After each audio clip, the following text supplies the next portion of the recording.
This question may be coming from any number of legends and stories that if a snake appears in your dream, this will happen, that will happen. What kind of snake it is, where was it moving towards you, away from you?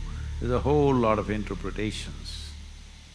It's best that you don't get into this because it'll get very complex and you will develop many complexes. Not necessary.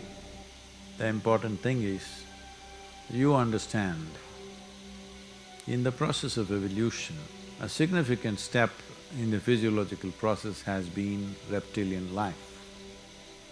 You still carry that within you.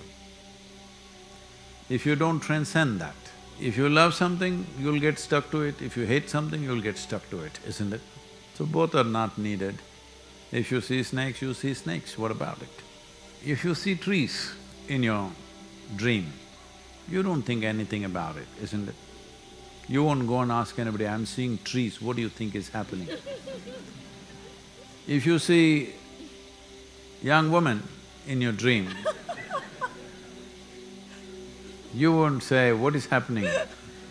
But because there is a certain fear about the snake, because as I said, snake has received such bad press, because of that, you're asking that question, and that question has been catered to in so many different ways in different traditions. So don't go to traditional interpretations of you saw a snake and what's going to happen. If you drop the fear, you will see the snake as anything else. So right now this cable here is looking very much like a snake.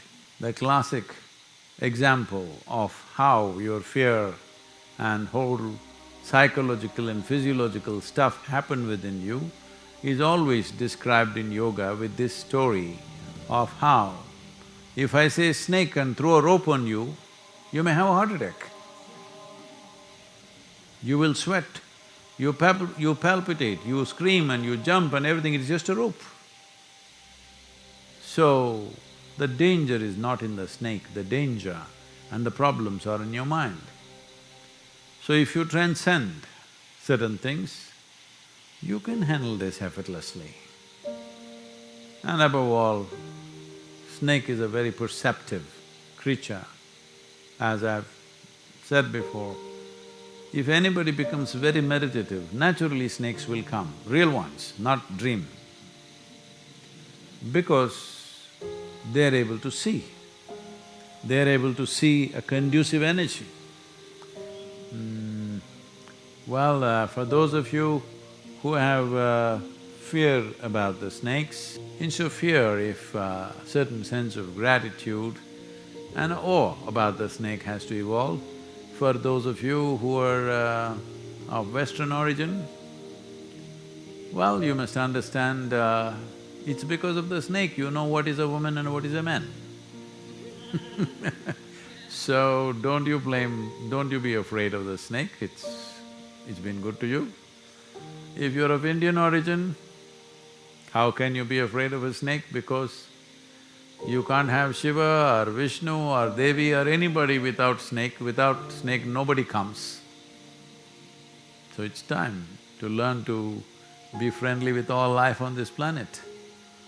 Their venomous content in their body has nothing to do with you, has nothing at all to do with you. So, it's important that we look at life with little more reverence. Especially if you can come to terms with snakes, you come to terms with every life.